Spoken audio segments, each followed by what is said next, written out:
영적 나태에서 벗어나는 길이란 제목으로 하나님 말씀 증거하도록 하겠습니다. 다윗 왕 하면 생각나는 인상이 무엇입니까? 믿음의 사람이고 하나님을 의지해서 승승장구하는 사람이고 한마디로 하나님 손에 붙들린 바 된 하나님의 사람입니다. 근데 오늘 본문을 보니까 넘어지는 모습을 보게 됩니다. 뭘 알 수 있습니까? 다윗도 넘어졌다. 그러므로 누구도 넘어지지 않는 사람은 없겠죠. 누구나 넘어질 수 있다라는 것입니다. 누구도 자신만만할 수 없다. 방심할 수 없다. 고린도 전서 10장 12절 보니까 선줄로 생각하는 자는 넘어질까 조심하라.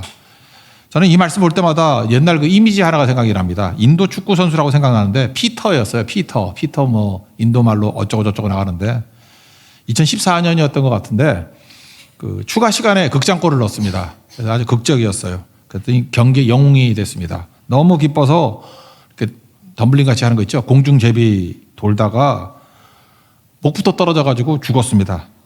피터라는 선수. 너무 안타깝더라고요. 저는 그 장면이 너무 충격적이기도 하고 또 내 자신에게 새겨져야 된다는 생각을 가지고 여러 번 반복해서 봤던 기억이 납니다. 승리의 때 방심하면 안 된다. 축복의 때 방심하면 쓰러진다. 뭐 그런 거를 보여주고 있다는 것입니다. 오늘 다윗이 넘어졌습니다. 한마디로 왜 넘어졌죠? 영적 나태함 때문에 그렇다라는 것입니다. 오늘 1절 보니까 전쟁 벌어졌습니다. 출전의 날이 왔는데 부하들과 이스라엘 군대는 다 전쟁터에 보내면서 1절 뒤에 보니까 다윗은 예루살렘에 그대로 있더라. 이게 강한 복선이죠. 이거는 예루살렘에 머물렀다 정도가 아니라 다윗의 영적 상태를 보여주고 있다고 생각을 합니다. 열정이 식었고 자기는 참여하지 않고 뭐 이런 냉랭한 모습이 그의 모습이었다는 것입니다. 2절을 보니까 더 심하죠. 저녁 때에 다윗이 그의 침상에서 침상에서 일어나는 건 새벽에 일어나야 되는 거 아닙니까? 저녁 때 일어났다. 무슨 얘기예요? 낮잠 잤다는 얘기죠. 낮잠을 잤다. 물론 더운 나라에서는 시에스타라 그래서 낮잠 자는 경우도 있습니다. 그렇지만 1시간을 넘지 않습니다. 근데 여기 보니까 저녁 그런데 이스라엘 사람들은 하루에 3번씩 그 기도하는 거 알죠? 그래서 아침 9시, 12시, 3시. 저녁 소제라는 게 생각보다 초저녁입니다. 일찍 소제를 드리거든요. 그러니까 이때 늦게까지 잤다는 얘기는 뭐예요? 석양이 있을 때까지 잤다라는 얘기는 저녁 기도 시간 생략하고 잠잤다 그런 얘기입니다. 그러니까 기도를 떠난 인생, 예배를 떠난 인생. 이런 걸 사망의 잠이라 그러죠. 다윗도 자기 자신의 모습을 아마 그렸던 것 같아요. 시편 13편 3절을 보니까 하나님 내 눈을 좀 밝게 해주세요. 내가 사망의 잠을 잘까 합니다. 그러니까 자기가 사망의 잠을 자고 있다는 걸 깨닫고 있는 거죠. 이런 걸 사망의 잠 그런다는 것입니다. 여러분들 혹시라도 기도의 자리를 떠난 분들 있습니까? 그래도 겉으로 뭐 이렇게 나타나는 현상은 달라지지 않아요. 영적 나태함이 한 가지 한 가지 우리를 깊은 수렁으로 빠지게 만든다는 것입니다. 중세에는 죄악을 7가지를 얘기를 했어요. 7가지가 큰 죄라 그랬는데 7대 죄악. 그중에 중앙에 나태가 있습니다. 앞부분은 내면의 죄, 뒤에 3가지는 외면의 죄. 내면의 죄는 뭐냐면 교만, 시기, 분노. 이게 내적으로 이루는 거죠. 교만, 시기, 분노. 이거 내적인 범죄예요.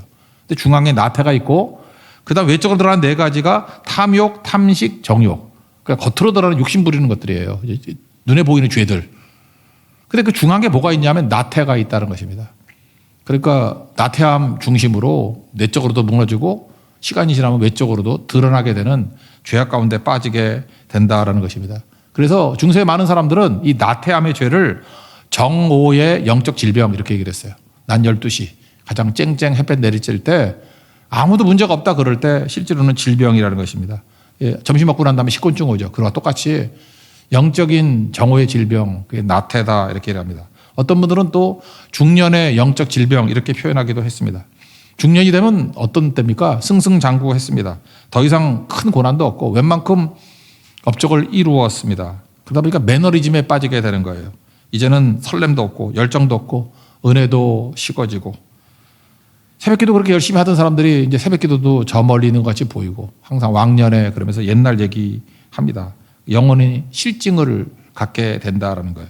이거 별로 심각하지 않게 여긴다고. 왜? 환경이 변화가 안 됐거든요. 별 문제가 없어요. 그래도. 그래서 다 이렇게 사는 거다라고 생각하는 것이 영적 나태. 여러분 미지근할 때 바이러스가 막 퍼지죠. 이때 죄악의 바이러스가 창궐한다. 너무 어려운 말인가요? 요즘엔 퍼진다. 막 죄의 바이러스가 퍼지는 일들이 벌어지게 된다는 것입니다. 자꾸만 안정 추구하고 쉬운 거 추구하고 그러다가 무너지게 된다는 거예요. 산당 제사 드리는 사람의 멘탈리티와 거의 같습니다. 나태함의 결과는 어떻습니까? 결과는 이렇게 돼요. 영적인 감각이 죽고 육적인 감각만 살아나게 돼요. 그래서 2절 하반절에 보니까 왕궁 옥상을 거닐다가 한 여자가 목욕을 하는데 심히 아름다워 보이더라. 그러니까 뭐 감정이 나쁜 건 아니죠. 선셋이니까 석양 질 때 얼마나 예쁩니까? 석양이 질 때 뭐든지 다 예쁘죠. 그래서 감상에 젖었던 것 같습니다. 어떤 여자가 목욕을 하고 있는데 그것을 바라보면서 그 욕망, 육적인 것들이 감각이 막 살아나기 시작하더라는 것입니다. 원래 다윗은 영적인 것을 많이 보던 사람 아니에요. 아비가일이 있었죠. 나발의 아내였던 아비가일. 아비가일을 왜 귀중하게 여겼습니까? 네 속에는 지혜가 있다. 네 속에는 말씀이 있다. 네 속에는 믿음이 있다. 그래서 나중에 나발 죽고 난 다음에 아내로 데려오잖아요. 그러니까 아비가일이 예뻤다는 얘기가 아니에요. 그의 속에 있는 내면의 영적 가치를 볼 줄 아는 눈이 있었다. 근데 이 목욕하는 여인을 바라볼 때 뭐 그런 거 하나도 없죠. 육만 살아 있습니다. 요한일서 2장 16절 보니까 육신의 정욕, 안목의 정욕, 이생의 자랑. 이건 하나님께로부터 온 거 아니다. 세상으로부터 온 것이다. 그러니까 하나님께로부터 오는 문은 다 막혀버리고 세상으로부터 오는 것들만 강하게 되었다라는 것입니다. 원래 다윗이 시편을 쓸 때 보면은 어떤 아름다움을 보는 눈이 있었느냐. 성전의 아름다움, 여호와의 아름다움이 어찌 이렇게 큰지요. 이렇게 표현합니다. 그러니까 하나님에 대한 아름다움, 성전의 아름다움, 그러니까 뭐야 예배의 아름다움 그런 걸 보는 눈이었는데 이제는 그런 것도 하나도 안 보이고 육적인 것들만 보이는 눈이 강해지더라는 것입니다. 죄는요 거기서 끝이지 않습니다. 죄는 우리를 하여금 저항할 능력을 사라지게 만들어요. 나태함이 그런 거예요. 저항을 못한다라는 거예요. 아니 뭐 그런 얘기 듣죠. 루터도 그런 얘기 했잖아요. 뭐 지나가던 새가 머리 위에 오물을 떨어뜨릴 수 있지만 둥지를 트는 것은 막을 수 있다고. 저항을 못하는 거예요. 그러니까 둥지를 트는 죄를 짓게 되는 거죠. 3절을 보니까 사람을 보내서 그 여인을 알아보게 하였다. 그 여자 누구야? 그렇게 알아보게 했다라는 것입니다. 그러니까 뭐예요? 저항을 못하는 거죠. 브레이크가 없는 거예요. 저항이 안 되는 거라고. 왜? 나태함은 그렇습니다. 그래서 무서운 거예요. 한번 어디에 걸리면 저항이 안 돼요. 스톱이 안 돼. 절제가 안 된다고요. 3절 하반절을 보니까 그 여자 정보에 대해서 두 가지 정보를 갖다 줍니다. 엘리암의 딸이고 우리아의 아내 바세바다. 여러분 그 다른 성경을 보면 그 다윗의 모사 중에 아히도벨이라는 사람이 있습니다. 뒤에 이제 자주 나오는데 아히도벨의 아들이 엘리암이고 그의 딸이니까 손녀죠. 자기 모사 아히도벨의 그러니까 손녀라고요. 그러니까 귀한 사람이죠. 거기다가 우리아는 누구냐? 다윗의 장군 가운데 충성스러운 장군 37명이 나와요. 그 중에 하나예요. 그러니까 나라의 왕국 가운데 37명 중에 하나라니까 충성스러운 부하겠죠. 그러니까 모르는 사람 아니고 아는 사람입니다. 측근입니다. 충성스러운 사람입니다. 왕이니까 뭐 다른 여자 얼마나 구할 수 있는데 이걸 범하잖아요. 거기다가 다윗은 또 머리가 도는 사람입니다. 혹시나 임신하면 안 될까 봐 4절 하반절에 보니까 그 여자가 그 부정함을 깨끗하게 하였으므로. 이게 무슨 뜻이에요? 여자분들은 뭐 다 아시겠지만 부정함 이게 생리할 때 그러니까 월경하고 나자마자 이때는 확률적으로 뭐 임신이 잘 안 된다면서요. 그러니까 다윗은 그것까지 계산한 거예요. 그죠? 지금 막 생리 끝났으니까 임신은 안 돼. 안심하고 있었죠. 근데 사실은 안심할 게 못 됐죠. 임신했잖아요, 이때. 그러니까 이런 일들이 막 벌어지게 된다는 것입니다. 그러니까 나태함이라는 게 뭐예요? 우리로 하여금 저항도 못하게 만들고 휩쓸려가게 만들어버리고 삼손하고 비슷하다고 생각합니다. 그 많은 능력이 있음에도 불구하고 머리카락 잘린 삼손. 아무 힘도 없어요. 무기력에 빠지게 되고 무너지게 된다라는 것입니다. 바세바가 임신한 사실을 5절에 보니까 다윗에게 알렸죠. 이때 이후 어떤 일이 벌어집니까? 일단 임신하고 간음하고 나중에는 우리아 죽이려고 하잖아요. 그러니까 뭐야 이게 다 저항이 안 되는 거예요. 저항이. 어디서부터 시작된 겁니까? 영적 나태부터. 그러니까 우리 영적 나태를 이길 수 있는 거 이거 정말 중요한 거라는 것입니다. 우리아는 충성스러운 사람이었습니다. 그래서 이걸 은폐하려고 죄를 은폐하려고 우리아 너 집에 가라. 그래서 아내와 동침을 하게 되면은 우리아의 자녀를 임신했다 이렇게 말을 하려고 그랬었는데 9절을 보니까 집에 안 가고 부하들과 잠을 자죠. 바깥에서. 그리고 이유가 뭐냐라고 물었더니 11절에 하나님의 언약궤 또 이스라엘과 유다가 야영 중에 있고 내 주 요압과 내 왕의 부하들이 바깥들에 진을 치고 있거늘 내가 어떻게 집에 가서 나 혼자만 편하게 지낼 수 있습니까? 라고 하는 엄청나게 충성스러운 모습을 보였다는 것입니다. 우리 이 모습을 보면서 느끼는 게 뭐죠? 다윗이 젊은 날에 충성하는 모습이 보이죠. 그러니까 다윗은요, 자기가 하나님 앞에 충성하는 모습으로 제자 양육을 잘한 거죠. 부하 양육을 잘한 거죠. 우리아는 젊은 시절의 다윗의 모습이에요. 아름다운 모습이고 신앙의 모습이고 충성스러운 모습이고 좋지요. 근데 다윗은 어떻게 됐습니까? 나태함으로 인해서 자기 모습이 지워진 거예요. 우리아에게서는 다윗이 보이는데 오히려 다윗에게서는 사울왕이 보이잖아요. 여기 보니까 나중에 전선에 우리아 가게 만든 다음에 후퇴해버려서 죽게 만들죠. 전쟁터에서 그냥 우연히 죽은 양. 그러니까 얼마나 억울했겠습니까? 시편을 보면요, 다윗이 젊은 시절에 하나님 앞에 기도했던 내용 가운데 상당수가 억울하다는 거예요. 하나님 억울함을 통촉하옵소서, 돌아보옵소서. 내가 잘못한 것도 없는데 사울에게 이렇게 당하고 있습니다. 하나님 살아계십니까? 언제까지 나를 버려두십니까? 내용은 뭐예요? 억울하다, 억울하다. 사울은 억울하게 만든 자다. 나는 억울함을 당했다. 입장이 바뀌었잖아요. 다윗이 한 사람을 억울하게 만드는, 한 가정을 억울하게 만드는 그런 원수 같은 일을 행하고 있지 않습니까? 우리가 그렇습니다. 다윗 같은 대단한 사람도 영적 나태함에 빠지면은 순식간에 사울같이 돼버린다는 거예요. 이 버림받은 사람같이 돼버린다는 것입니다. 무서운 얘기죠. 남 얘기 아닙니다. 우리 얘기입니다. 다윗 왕 속에 사울의 모습이 있어요. 우리 다 그렇습니다. 그래서 영적인 나태에서 벗어나야 된다는 것입니다. 27절 마지막 절에 보니까 여호와 보시기에 악하였더라. 내리막길로 떨어지는 그런 모습이 있더라는 것입니다. 이게 다 우리의 모습일 수 있습니다. 혹시 여러분 영적 나태에 빠져가지고 위기 가운데 있습니까? 우리가 하나님 음성을 듣고 다시 영적 나태에서 이기는 길로 돌아서야 된다고 생각합니다. 오늘 성경 보니까 세 가지로 따질 수 있는데 첫 번째는 죄로 가는 것을 쉽게 만들지 말라는 거예요. 그러니까 쉽게 만들지 말라는 거예요. 죄로 가는 길을 쉽게 만드는 것, 그때부터 문제라는 것입니다.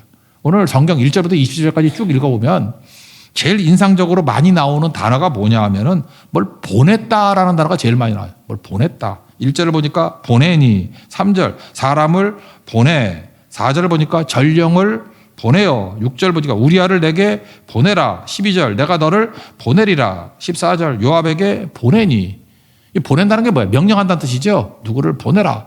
그러니까 다윗은 권력이 있었습니다. 권력이 있으니까 뭐든지 쉽게 되는 거예요. 뭐 가라면 가고 오라면 오고 보내면 대로 되고 그러니까 뭐든지 쉽게 되는 거죠. 그때가 이제 문제라는 거예요. 우리 크리스찬은 권위로 살아야지 권력으로 살면 안 된다. 지난번에 말씀드렸죠. 우리 철학이 어떤가? 권위가 아니라 권위로 살아야지 권력으로 살면 안 된다고. 권위는 무엇입니까? 헬라어 단어로 엑수시아. 이거 분철을 하면 에크라는 단어와 우시아라는 단어가 합쳐진 거라고. 에크는 from, 어디로부터, 에크. 영어에도 뭐 엑스 그런 게 있죠. 에크. 그 다음에 우시아는 에센스, 본질이에요. 그러니까 본질로부터 나오는 그 무엇, 그게 권위거든요. 본질이 누굽니까? 하나님이죠. 그래서 권위는 영어로 말할 때는 authority. 나 말고 주신 분이 있다. 그게 권위예요. 그리고 위임받은 힘, 그걸 권위라 그래요. 그러니까 난 약해도 괜찮습니다. 내가 약해도 주신 분이 있어요. 그리고 내 힘은 내 힘이 아니에요. 위임받은 힘이에요. 그게 권위라고. 그래서 약할 때 강한 대신에 이건 뭐예요? 권위를 얘기하는 거예요. 권위. 하나님께서 부어주신 힘. 그러니까 권위로 살기 위해서 필요한 건 뭐예요? 내 힘이 아니라 하나님의 힘이니까 주만 의지해. 주님만 의지하고 사는 거죠. 그리고 항상 하나님의 도우심을 구하는 거예요. 시편 121편을 보니까 1절 2절에 내가 산을 향하여 눈을 들리라. 나의 도움이 어디서 올고 나의 도움이 천지를 지신 여호와에게서로다. 이게 바로 뭐예요? 권위의 삶이라고. 내 힘이 아니라 하나님께서 주신 힘으로 사는 거예요. 권위. 다시 이제까지 권위로 살았잖아요. 근데 여기서는 지금 어떤 모습이 보니까 권력자의 모습입니다. 마귀는 우리에게 속이기 위해서 모조품, 가짜를 주거든요. 권위하고 제일 비슷한 가짜가 권력이에요. 권력은 내 힘이거든. 파워. 그죠? 이건 내 힘을 얻겠다 그러는 얻는 과정에서 상대를 죽여야 되잖아요. 그래서 권력을 추구하면, 권력을 쟁취하면 분쟁이 일어나고 분열이 일어나요. 하나됨이 다 깨져버립니다. 그리고 권력 가지고 하는 일이 뭐예요? 내 마음대로, 내 뜻대로죠. 그러니까 보세요. 다윗이 지금 권력자잖아요, 이거. 보내고 뭐예요? 계속 명령하고 있잖아요. 명령대로 다 되잖아요. 자기 뜻대로 되는 거죠. 내 마음대로 되고 있죠. 여러분 돈을 왜 벌어요? 높은 지위를 왜 원하고 영향력을 왜 원해요? 내 마음대로 하려고, 내 뜻대로 하려고, 내 뜻을 관찰하는 거. 이게 오히려 죽는 길이 될 수 있죠. 그래서 영적 나태함에 있으면 권력을 추구하는데 영적 나태에서 벗어나는 길, 권력이 아닙니다. 권위입니다. 날마다 엎드리고 주만 의지하고 그런 거예요. 여러분 권위와 권력을 구분할 수 있는 리트머스 시험지가 뭡니까? 내려놓은 거예요. 내려놓을 수 있는 건 권위고 내려놓을 수 없는 건 권력이에요. 하나님께서 또 오는 거예요. 내려놓을 수 있죠. 얼마든지. 뭐 원래 내 거 아니니까. 내려놓으면 주님이 또 주실 수 있죠. 그래서 내 게 아니기 때문에 이게 위임받은 힘이기 때문에 얼마든지 내려놓을 수 있어요. 근데 권력은 내 거잖아요. 못 내려놔요. 죽는 것 같아요. 권력 내려놓으면. 죽을 것 같아요. 허망해지고. 그래서 내려놓음이 항상 주기적으로 나타나야 된다는 것입니다. 그래야 권력이 아니라 권위의 삶을 살 수 있다는 것입니다. 여러분 권력은 쉽게 하는 겁니다. 편리하게 사는 거예요. 권력이 생기면 다 편해요. 쉽게 할 수 있어요. 만약에 다윗이 권력이 아니라 그러면 이거 죄짓기도 쉽지 않아요. 다윗 뭐 이때 뭐 50 넘고 뭐 늙었을 거 아니야. 그 뭐 젊어져 오란다고 오겠어? 권력이니까 왔지. 그죠? 요압에게도 뭐 명령 내릴 때 권력이니까 명령이 되지. 그게 되냐고요. 뭐 군사력을 뒤로 빼라. 그게 되냐고요. 안 되죠. 살인도 권력 갖고 한 거예요. 그러니까 하나님 앞에서 우리가 권력이 잘못되면 우리를 무너지게 만든다는 것입니다. 좁은 문으로 들어가기를 힘쓰라. 그게 무슨 얘기예요? 쉬운 거 포기하고 힘든 거 할 줄 알아야 된다는 것입니다. 여러분 특별 새벽 기도를 한다 그러는데 기도도 쉽지가 않아요. 세상에 뭐든지 쉽지가 않다고. 왜냐? 반대의 힘이 작용하기 때문에 그렇습니다. 뭘 하려고 그러면 뭐 예를 들어서 새벽 기도 나온다 그러면 지금 결심해서 내일 나와야지. 쉽게 되는 게 아니에요. 못 가게 하는 반대의 힘이 강하게 일을 한다니까요. 오늘 저녁에 괜히 배가 아플 수 있고요. 내일 아침에 뭐 오면은 뭐 돈 몇 천만 원 준다 그런 것도 나올 수 있고요. 하여튼 어떤 때 유혹의 모습으로 어떤 때 시험의 모습으로 이렇게 계속해서 반대의 힘이 작동한다고요. 우리가 무거운 물건을 든다 그럽니다. 무거운 물을 드는데 힘들죠. 왜 힘들죠? 무거운 물건을 드는 게 쉽지 않은 이유가 뭐예요? 중력이 작용하잖아요. 그러니까 중력을 이겨야지 들 수 있는 거죠. 그게 반대의 힘이라고. 항상 이기는 거죠. 저는 학교 다닐 때 되게 좋은 학교 다녔어요. 그래서 성적이 잘 안 올라. 아무리 공부해도. 다 열심히 하니까. 그때 제가 노렸던 게 뭐냐면 방학 때예요. 방학. 잘 보면 내가 성적을 올리려고 아무리 열심히 해도 옆에 있는 친구가 더 열심히 하는 거야. 그러니까 공부를 해도 뭐 비슷비슷해요. 반대의 힘이 작용하기 때문에 그래요. 방학. 저는 방학이 좋더라고. 방이 뭐예요? 배울 학자. 학을 놓는 게 방학이잖아. 방학. 학을 놓은 거. 저는 방학을 집학이라고 생각했어요. 학을 붙드는 거. 그래서 방학 때 오히려 공부를 더 했어요. 이때가 역전할 수 있는 유일한 게다. 왜? 반대의 힘이 제일 약해질 때거든. 반대의 힘이 이길 수 있는 그거라거든요. 저도 방학 때 놀고 싶죠. 근데 그래서 제가 위기 가운데, 바닥 가운데 있다가 이렇게 올라가고 그랬던 적이 있어요. 그게 뭐야? 반대의 힘을 이길 줄 아는 거죠. 그게 되게 중요한 거죠. 여러분 자전거 탈 때도 보면 제가 자전거 좋아하니까 자전거를 설명해 줄게요. 최고의 장애가 되는 건 뭐냐? 바람입니다. 제일 그냥 편안하게 타는 걸 일자바라 그러죠. 플랫바. 이렇게 일자로 쭉 돼 있는 거. MTB 같은 거, 마운틴 바이크 같은 건 그렇게 타요. 그냥 자세가 이렇게 편안해야 되니까. 그리고 보통 미니벨로 같은 거, 그죠? 이렇게 브롬톤이나 아줌마들 바구니 달고 다니는 걸 보면은 M자 바라 그러죠? 이렇게 라이징 바라 그래요. 위로 올라와 있어, 이렇게. 진짜 편해요. 잘못 타고 가다가 졸아. 막 졸음 운전도 가능해. 너무 편해서. 그런데 사이클이라 그러죠. 속도를 내는 사이클을 보면 드랍바라 그러죠. 이렇게 밑을 구부러져 있잖아요. 왜 그렇게 하죠? 불편하게. 인간이 이렇게 구부리면 편한 사람이 누가 있어? 불편해요. 배 나온 사람은 배도 아파 막. 힘들다고. 그런데 그렇게 해야 반대의 힘, 그게 바람이거든. 빠르면 빠를수록 바람의 저항이 세다고요. 그걸 이길 수 있다고요. 저는 자전거 탈 때 꼭 사이클을 타라고 얘기하고 싶어요. 사이클을 타봐야 반대의 힘을 이기는 게 뭔지를 알게 돼요. 뭘 의욕적으로 하면 할수록 반대 힘은 훨씬 강해진다니까요. 그걸 뚫고 나가는 더 센 힘이 있어야지 전진이 되는 거라고. 되게 그 깨우침이 많아요. 인생이 그렇습니다. 반대의 힘이 있어요. 반대의 힘을 이길 수 있는 건 뭔지 알아요? 쉽게 살면 절대 못 이겨요. 북쪽 이스라엘이 오늘 망하는 장면이 호세아로 나오죠. 호세아. 구왕조 19왕. 마지막 북쪽 이스라엘 왕이 호세아라는 왕인데 망한 이유가 뭔지를 쭉 설명해 주는데 쉽게 살아 그래요. 쉽게. 그냥 막 섞여가지고 남들 같이. 그러니까 망하잖아요. 진짜 중요한 건 무엇입니까? 쉽게 살면 죄 짓습니다. 쉽게 살면 무너져요.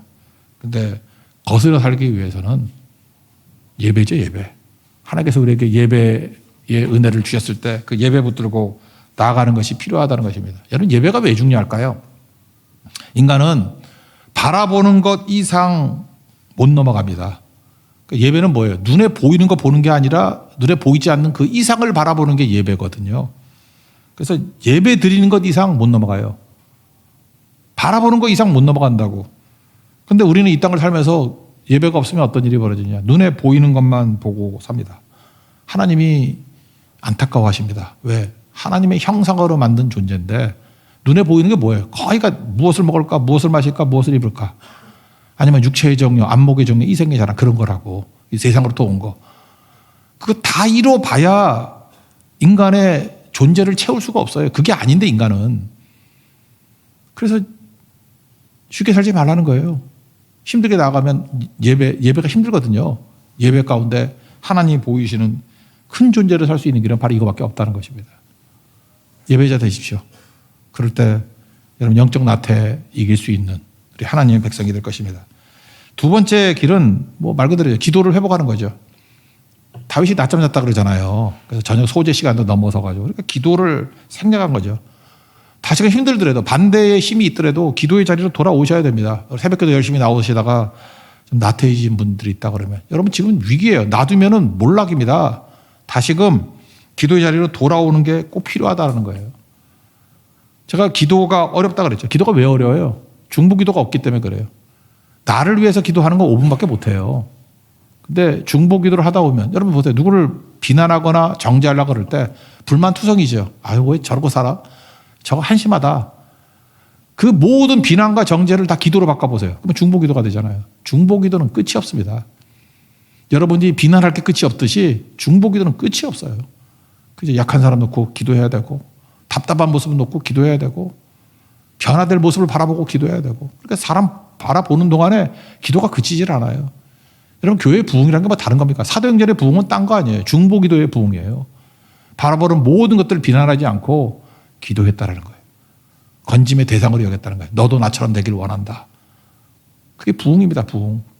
그래서 중보기도의 능력이 다시금 살아나야 된다는 거죠. 원래 모세가 중보기도하는 사람 아니었어요. 금송아지 우상 숭배하던 이스라엘 백성들. 그들을 위해서 기도하다가 기도에는 두 가지가 있어요. 응답이 있고 또 하나는 변화가 있어요. 응답 물론 있죠. 근데 하나님이 모든 걸 다 하시는데 뭘 기도해야지만 응답 주시나? 기도 안 한 것도 응답 주시는 거 많아요. 근데 왜 중보기도를 시키느냐? 중보기도하는 그 사람을 변화시키기 위해서. 모세가 중보자가 되잖아요. 바울이 중보자가 되잖아요. 다윗도 원래 중보자였거든. 근데 기도를 따라버리니까 이게 뭐예요? 영적 나태로 나가 떨어지는 인생이 되더라는 것입니다. 여러분 기도에서 기도자 중보자 되십시오. 그러면 일단 여러분들이 다 살아나게 된다는 거예요. 아합왕 말도 안 되는 악한 왕이었지만 그가 기도하고 회개하고 돌아왔어요. 그랬더니 열왕기상 21장 29절 보니까 하나님이 막 너무 기뻐서 아합이 내 앞에서 겸비함을 보느냐. 그래서 당대에는 재앙을 내리지 않고 그 아들 때 내리겠다 할 정도로 하나님이 용서해 주시는 장면이 나오더라는 것입니다. 여러분 떠나갔던 기도의 자리 돌아오십시오. 그게 영적 나태를 이길 수 있는 두 번째 길이라는 거예요. 그리고 마지막 세 번째 길은 뭐냐? 현장으로 가라는 것입니다. 현장. 선교 현장으로 가라는 거예요. 여기 1절에도 나오지만 전쟁터에 안 나가고 왕궁에 있다가 이 꼴을 당했잖아요. 그러니까 우리가 살아있기 위해서는 전쟁터로 가야 된다는 것입니다. 전쟁터가 어디예요? 일터, 삶의 현장, 치열하게 싸우는 곳 향해서 나아가야 된다는 것입니다. 그러면 바빠요. 바쁘고 정신없고 그러다가 승리하는 거죠. 우리 선교 현장에 나갔을 때 하나님께서 우리와 동행하신다 약속하셨잖아요. 마가복음 마지막 절에도. 그게 하나님께서 우리와 함께 일하시는 장면이라는 거예요. 선교를 가보십시오. 특별히 짧은 선교도 있지만 일주일 정도 다니는 선교를 가보면은 처음에는 걱정, 근심 가지고 가요. 근데 하루 지나고 이틀 지나면 싹 잊어버려요. 집중하다 보면 하나님께서 나를 벌써 치유하고 계신다고. 그리고 돌아와서 보면은 완성을 하나님이 시킨다는 걸 깨닫게 돼요. 주님께 맡기고 산 거잖아요. 근데 내가 힘쓰고 애쓸 때보다 훨씬 더 많은 것들이 변화되어 있어요. 이게 나태함에 빠져 있는 사람들이 벗어나는 길입니다. 현장에 나가서 뛰십시오. 지금도 많은 사람들이 결심하고 있을 거예요. 예배 때마다 정신 차려야지. 이렇게 해서 설득당해가지고 또 성교 가려고 그러면 어떡하나. 그래서 금년절에는 절대로 성교를 가지 않을 거야 라고 결심을 하신 분들도 있을 거예요. 그죠? 그거 다윗의 결심입니다. 나중에 수억 년 빠져가지고 어떻게 될지 모르는 일들이 벌어지게 된다는 거예요. 현장보다 강한 은혜의 자리는 없습니다. 현장보다 강한 하나님과 동행함을 체험하는 시간도 없다라는 거예요. 요약하면 뭐예요? 영적 나타를 이길 수 있는 길. 우리 맨날 찬양하는 예배, 기도, 선교죠. 사실은 다윗이 이 위대한 왕이 영적 나태에 빠지게 됐습니다. 이유가 뭐냐? 예배, 기도, 선교. 이거 멀리 하니까 천하의 다윗도 나가 떨어지더라는 거예요. 하물며 우리야 말할 것도 없죠.